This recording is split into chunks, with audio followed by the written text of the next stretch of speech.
മേപ്പാടി ദുരന്തം സ്നിഫർ ഡോഗിന്റെ പരിശോധന. രക്ഷാപ്രവർത്തനം പുരോഗമിക്കുന്നു. മേപ്പാടി ഗ്രാമപഞ്ചായത്ത് 12-ാം വാർഡിലെ കള്ളാടി തുരങ്കപാത നിർമ്മാണ പ്രദേശത്തുണ്ടായ മണ്ണിടിഞ്ഞുണ്ടായ അപകടത്തിൽപ്പെട്ടത് 18 പേർ. മരണസംഖ്യ 5-നോടടുക്കുകയാണ്.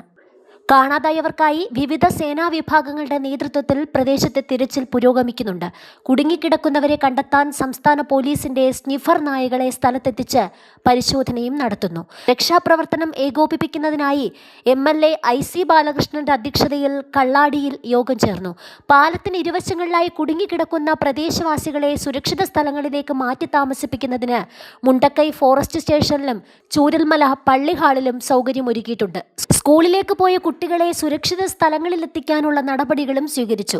തുരങ്കപാത പദ്ധതിയുമായി ബന്ധപ്പെട്ട് ജോലികളിൽ ഏർപ്പെട്ടിരുന്നവർ, സുരക്ഷാ ജീവനക്കാർ, മേൽനോട്ട ചുമതലയിലുള്ള ജീവനക്കാർ എന്നിവരാണ് അപകടത്തിൽപ്പെട്ടത്. 9 പേരോളം പരിക്കുകളോടെ മേപ്പാടി വിംസ് ആശുപത്രിയിൽ ചികിത്സയിലാണ്. കള്ളാടി ആനക്കാംപൊയിൽ തുരങ്കപാത നിർമ്മാണ സ്ഥലത്തെ മീനാക്ഷി പാലത്തിന് സമീപമാണ് മണ്ണിടിച്ചിലുണ്ടായത്. മേപ്പാടി ചൂരൽമല റോഡിൽ ഗതാഗതം പൂർണ്ണമായി തടസ്സപ്പെട്ടു. മണ്ണിടിച്ചിലിൽ മീനാക്ഷി പാലത്തിലേക്ക് പതിച്ച മണ്ണ് നീക്കം ചെയ്യാനുള്ള ശ്രമങ്ങൾ പുരോഗമിക്കുന്നു.